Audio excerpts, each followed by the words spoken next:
আসসালামু আলাইকুম। আরবিডি নিউজের সর্বশেষ আন্তর্জাতিক সংবাদে সবাইকে আমন্ত্রণ জানাচ্ছি। সঙ্গে আছি আমি রাজীব। প্রথমেই জেনে নেওয়া যাক কি থাকছে এখনকার গুরুত্বপূর্ণ সংবাদ শিরোনামে। আফগানিস্তানে গৃহযুদ্ধের আশঙ্কা যুক্তরাষ্ট্রের। করোনায় মৃতের পরিবারকে ক্ষতিপূরণ দিতেই হবে নরেন্দ্র মোদী সরকারকে। তুরস্ক আজারবাইজানের যৌথ সামরিক মহড়া শুরু। এবং সর্বশেষ থাকছে কানাডায় দাড়ি রাখায় মুসলিম যুবকের ওপর হামলা।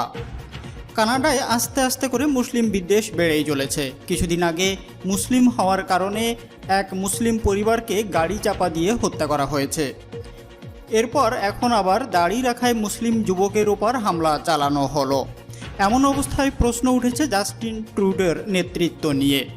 কারণ জাস্টিন ট্রুডো কি তার দেশকে সঠিকভাবে নেতৃত্ব দিতে পারছে না, নাকি মুসলিমদের উপর নির্যাতন নিপীড়ন দেখেও দেশটি চুপ করে থাকবে বা জাস্টিন ট্রুডো চুপ করে থাকবেন?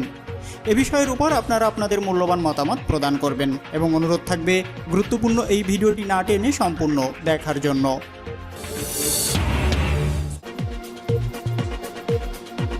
এতক্ষণ সংবাদ শিরোনামগুলো শুনছিলেন, এখন বিস্তারিত। তবে তার আগে রিকোয়েস্ট থাকবে ভিডিওটিতে একটি লাইক করুন এবং আপনি যদি এই চ্যানেলটিতে নতুন হয়ে থাকেন চ্যানেলটি সাবস্ক্রাইব করে পাশে থাকা বেল আইকনটি অন করে দিন। আফগানিস্তানে গৃহযুদ্ধের আশঙ্কা যুক্তরাষ্ট্রের। সংঘাতে কবলিত রাষ্ট্র আফগানিস্তান থেকে সকল সেনা প্রত্যাহারের পর দেশটিতে গৃহযুদ্ধ বেঁধে যেতে পারে বলে আশঙ্কা প্রকাশ করেছেন মার্কিন সামরিক বাহিনীর শীর্ষ কমান্ডার জেনারেল স্কট মিলার। মঙ্গলবার অর্থাৎ 29শে জুন তিনি এই হুঁশিয়ারি উচ্চারণ করেন। গত মে মাস থেকে মার্কিন সেনাসহ আফগানিস্তানে অবস্থানরত সকল বিদেশি সেনাকে সরিয়ে নেওয়ার প্রক্রিয়া শুরু হয়েছে। এরপরই আফগান সরকারি বাহিনীর সঙ্গে তালেবানের যুদ্ধ ব্যাপকভাবে বৃদ্ধি পেয়েছে এবং দেশটির সশস্ত্র ওই গোষ্ঠীটি একের পর এক এলাকা সেনাবাহিনীর কাছ থেকে দখল করে নিচ্ছে। এমন পরিস্থিতিতেই আফগানিস্তান থেকে বিদেশি সেনা প্রত্যাহারের কাজ চলছে এবং আগামী 11ই সেপ্টেম্বরের পর দেশটিতে আর কোনো বিদেশি সেনা থাকবে না। মঙ্গলবার জেনারেল স্কট মিলার বলেন, বিদেশি সেনারা চলে যাওয়ার পর আফগানিস্তানের নেতারা ঐক্যবদ্ধ হতে ব্যর্থ হলে দেশটির খুব কঠিন সময় পড়তে যাচ্ছে। জেনারেল স্কট মিলার আফগানিস্তানে মার্কিন নেতৃত্বাধীন মিশনের প্রধান হিসাবে দায়িত্ব পালন করছেন। সশস্ত্র সংগঠন তালেবান গোষ্ঠী একের পর এক নতুন জেলা দখল করার পর সম্প্রতি আফগানিস্তান নিয়ে মুখ খোলে জাতিসংঘ।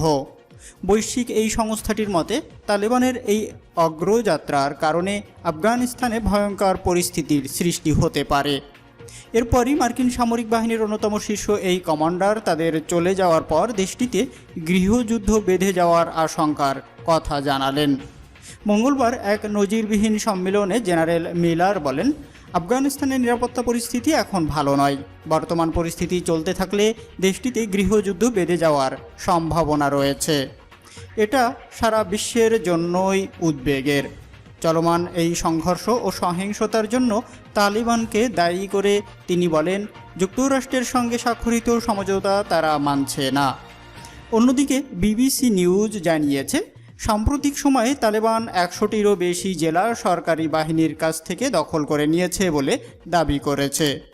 আফগানিস্তানে নিযুক্ত জাতিসংঘের বিশেষ দূত দেবোরাহ লিওন্স সম্প্রতি জানায়, দেশটির মোট 370টি জেলার মধ্যে 50টিরও বেশি জেলা ইতোমধ্যে নিজেদের দখলে নিয়েছে তালিবান।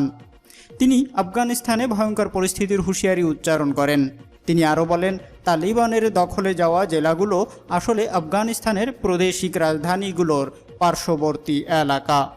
অর্থাৎ তালেবান গোষ্ঠী সেখানে নিজের যোদ্ধাদের মোতায়েন রাখছে এবং বিদেশি সেনারা পুরোপুরি সরে যাওয়ার পর তারা বাকি এলাকাগুলো দখল করবে। এর আগে প্রায় 20 বছরের আফগান যুদ্ধের অবসান ঘটাতে যুক্তরাষ্ট্র ও তালেবানের মধ্যে ঐতিহাসিক চুক্তি স্বাক্ষরিত হয়। 2020 সালের 29শে ফেব্রুয়ারি কাতারের রাজধানী দোহায় এই চুক্তিতে স্বাক্ষর করে উভয় পক্ষ। সেখানে তৎকালীন মার্কিন পররাষ্ট্রমন্ত্রী মাইক পম্পেও এবং তালেবানের দোহা মুখপাত্র সোহাইল শাহিন উপস্থিত ছিলেন। চুক্তি অনুযায়ী 2021 সালের মে মাসের মধ্যে আফগানিস্তান থেকে সকল বিদেশি সেনা সরিয়ে নেওয়ার কথা যুক্তরাষ্ট্রের, কিন্তু মার্কিন প্রেসিডেন্ট হিসাবে জো বাইডেন দায়িত্ব নেওয়ার পর চলতি বছরের 11 সেপ্টেম্বরের মধ্যে সেনা প্রত্যাহারের সময়সীমা নির্ধারণ করেন। সেই অনুযায়ী বর্তমানে দেশটিতে অবস্থান করা বিদেশি সেনাদের প্রত্যাহারের কাজ চলছে। উল্লেখ্য, 2001 সালের 11 সেপ্টেম্বর যুক্তরাষ্ট্রে সন্ত্রাসী হামলা চালায় সশস্ত্র সংগঠন আল কায়দা। সেই হামলায় প্রায় 3000 মানুষ নিহত হয়েছিলেন। এরপরই আল কায়দার পৃষ্ঠপোষক তালেবান গোষ্ঠীকে দমন করতে আফগানিস্তানে হামলা করে যুক্তরাষ্ট্র ও সামরিক জোট ন্যাটো। অভিযানে দেশটির তৎকালীন তালেবান সরকারের পতন হলেও তালেবান গোষ্ঠীকে নির্মূল করা সম্ভব হয়নি। পরিসংখ্যান বলছে, দীর্ঘ প্রায় 2 দশকের এই যুদ্ধে 2000-এরও বেশি মার্কিন সেনা এবং 1 লাখেরও বেশি আফগান নাগরিক নিহত হয়েছেন। যুক্তরাষ্ট্রের ইতিহাসে দীর্ঘতম এই যুদ্ধটির পিছনে দেশটি এ পর্যন্ত ব্যয় করেছে প্রায় $6 ট্রিলিয়ন। করোনায় মৃতের পরিবারকে ক্ষতিপূরণ দিতেই হবে মোদি সরকারকে। ভারতে করোনা ভাইরাসে মৃতের পরিবারকে ক্ষতিপূরণ দিতে হবে মোদি সরকারকে, এমনই নির্দেশনা দিয়েছে দেশটির সুপ্রিম কোর্ট। করোনাকে মহামারী ঘোষণা করার পর যতজন এই ভাইরাসে মারা গেছে তাদের পরিবারকে ক্ষতিপূরণ দিতে হবে কেন্দ্রীয় সরকারকে, কারণ ন্যাশনাল ডিজাস্টার ম্যানেজমেন্ট অথরিটি আইনে সেটা বলা হয়েছে। ফলে কেন্দ্রীয় সরকার দায় এড়িয়ে যেতে পারে না। বুধবার সুপ্রিম কোর্টের বিচারপতি অশোক ভূষণের নেতৃত্বাধীন বেঞ্চ এই রায় দিয়েছেন। তবে কত ক্ষতিপূরণ দেওয়া হবে সেটা জাতীয় বিপর্যয় মোকাবেলা কর্তৃপক্ষই ঠিক করবে। 6 সপ্তাহের মধ্যে তাদের নির্দেশিকা তৈরি করে ফেলতে হবে বলে সর্বোচ্চ আদালত জানিয়েছে। আদালত জানিয়েছে, বিপর্যয় মোকাবেলা আইনে বলা হয়েছে ক্ষতিপূরণ দেওয়া হবে। তাই যখন থেকে করোনাকে বিপর্যয় আইন অনুসারে মহামারী বলে চিহ্নিত করা হয়েছে তারপর থেকে মৃতের পরিবারকে এককালীন ক্ষতিপূরণ দিতে হবে। করোনায় মৃতের পরিবারকে 4 লাখ টাকা দেওয়ার আবেদন জানিয়ে সুপ্রিম কোর্টে মামলা হয়েছিল, কিন্তু নরেন্দ্র মোদী সরকার এই ক্ষতিপূরণ দেওয়ার তীব্র বিরোধী ছিল। তারা আদালতকে জানিয়েছিল, করোনায় মৃতের পরিবারকে যদি 4 লাখ টাকা ক্ষতিপূরণ দেওয়া হয় তাহলে তো সরকারের হাতে বিপর্যয় মোকাবেলার কোনো টাকাই থাকবে না। এমনিতেই করোনার কারণে স্বাস্থ্য খাতে প্রচুর অর্থ দিতে হচ্ছে, তার উপর রাজস্ব আদায় অনেক কম হচ্ছে, তাই ক্ষতিপূরণ দেওয়া যাবে না। মোদী সরকারের যুক্তি ছিল ক্ষতিপূরণ দিতেই হবে, এই রকম কোনো কথা আইনে নেই। কিন্তু আদালত জানিয়েছে, আইনে বলা হয়েছে জাতীয় বিপর্যয়ের ক্ষেত্রে ন্যূনতম পরিত্রাণ দিতে সরকার দায়বদ্ধ। ক্ষতিপূরণ এই পরিত্রাণের মধ্যেই পড়ে। বিচারপতিরা বলছেন, ন্যূনতম পরিত্রাণের ব্যবস্থা করাটা তাই কর্তব্যের মধ্যে পড়ে। অনেক দিন কেটে গেছে, কিন্তু এই বিষয়ে কোনো নির্দেশিকা প্রকাশ করেনি জাতীয় বিপর্যয় মোকাবেলা কর্তৃপক্ষ। তারা দায়িত্ব পালন করতে ব্যর্থ হয়েছেন। করোনাকে জাতীয় বিপর্যয় আইনের আওতায় নিয়ে আসার পর প্রায় 4 লাখ মানুষ মারা গেছেন। ফলে তাদের পরিবারকে এখন ক্ষতিপূরণ দিতে হবে।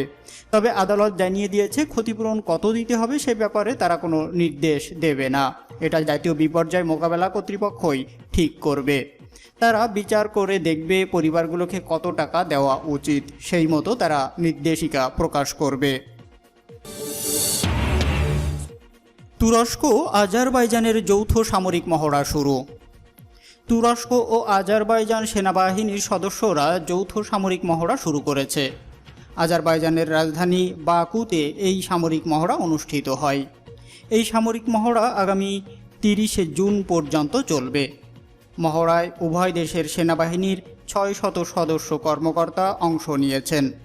তুরস্কের প্রতিরক্ষা মন্ত্রণালয় থেকে জানানো হয়েছে, আজারবাইজান ও তুরস্কের সেনা সদস্যদের উপস্থিতি দ্বিপাক্ষিক সামরিক সহযোগিতার অংশ হিসাবে মোস্তফা কামাল আতাতুর্ক 2021 যৌথ লাইভ ফায়ার কৌশল অনুশীলন অনুষ্ঠিত হচ্ছে।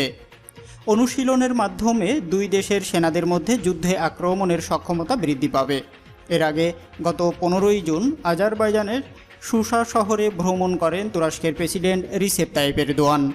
ওই সময় তুরস্ক এবং আজারবাইজান সুসা ঘোষণাপত্রে স্বাক্ষর করে। ওই চুক্তির অন্যতম বিষয় ছিল প্রতিরক্ষা সহযোগিতা এবং নতুন পরিবহন রুট শুরু করা। গত বছর আজারবাইজান নাগর্নো কারাবাখ অঞ্চল নিয়ে প্রতিবেশী দেশ আর্মেনিয়ার সঙ্গে যুদ্ধে লিপ্ত হয়। যুদ্ধে তুরস্ক সরাসরি আজারবাইজানকেই সমর্থন দেয়। ন্যাটো সদস্য তুরস্কের সমর্থন এবং অত্যাধুনিক তুর্কি ড্রোন ব্যবহার করে আজেরি সেনারা যুদ্ধে ব্যাপক সফলতা পায়। কানাডায় দাড়ি রাখায় মুসলিম যুবকের ওপর হামলা। কানাডার অন্টারিওতে ইসলাম বিদ্বেষী এক শ্বেতাঙ্গ বর্ণবাদী গাড়ি চাপা দিয়ে একটি মুসলিম পরিবারের 4 সদস্যকে হত্যার কয়েক সপ্তাহ পর এবার সাসক্যাচুয়ানে এক মুসলিম যুবকের উপর হামলার ঘটনা ঘটেছে। দাড়ি রাখায় এবং ইসলামী পোশাক পরায় সাসক্যাচুয়ান প্রদেশের সাসকাতুন শহরে 2 অজ্ঞাত বর্ণবাদী সন্ত্রাসী পাকিস্তানি বংশোদ্ভূত মোহাম্মদ কাশিফ নামে এক মুসলিম অভিবাসীকে ব্যঙ্গবিদ্রুপ ও ছুরিকাঘাত করেছে। খবর দ্য ডনের। শুক্রবার সন্ধ্যায় বাড়িতে ফেরার সময় হামলাকারীরা তাকে ছুরিকাঘাত করার সময় চিৎকার করে বলেন, আপনি কেন এই পোশাক পরেছেন? আপনি এখানে কেন? আপনার দেশে ফিরে যান। আমরা মুসলমানদের ঘৃণা করি। তারা ওই মুসলিম যুবককে আপনি দাড়ি রেখেছেন কেন এ কথা বলে তার দাড়ির একটি অংশ কেটে দিয়েছে। পরে তার বাহুতে ছুরিকাঘাত করে। এতে তার ক্ষত স্থানে 14টি সেলাই লেগেছে। এ সময় পাশেই আরেকজন হামলাকারীদের নিয়ে পালিয়ে যেতে গাড়ি নিয়ে অপেক্ষা করছিলেন বলে পুলিশকে জানান কাশিফ। সাসকাতুন শহরের মেয়র শার্লি ক্লার্ক এক বিবৃতিতে এই ঘটনাকে ভয়ানক ও মর্মান্তিক বলে উল্লেখ করেছেন। এতে তিনি আরও বলেন যে বর্ণবাদীরা সমাজে ইসলাম ও ভীতি, ঘৃণা ও বর্ণবিদ্বেষ ছড়াচ্ছে তাদের বিরুদ্ধে তদন্ত করে দ্রুত ব্যবস্থা নেওয়া হবে। 20 বছর আগে কাশিফ কানাডায় আসেন। 3 ও 8 বছর বয়সী 3 সন্তান ও স্ত্রীকে নিয়ে এখন তিনি বেশ আতঙ্কে রয়েছেন। জুনের 6 তারিখে পাকিস্তানি বংশোদ্ভূত আরেকটি পরিবারকে ইচ্ছা করে গাড়ি চাপা দেয় এক শ্বেতাঙ্গ বর্ণবাদী চালক। পুলিশের কাছে তিনি একথা অকপটে স্বীকারও করেন। এতক্ষণ সঙ্গে থাকার জন্য ধন্যবাদ। দেখা হচ্ছে পরবর্তী ভিডিওতে। ততক্ষণ পর্যন্ত ভালো থাকুন, সুস্থ থাকুন। আল্লাহ হাফেজ।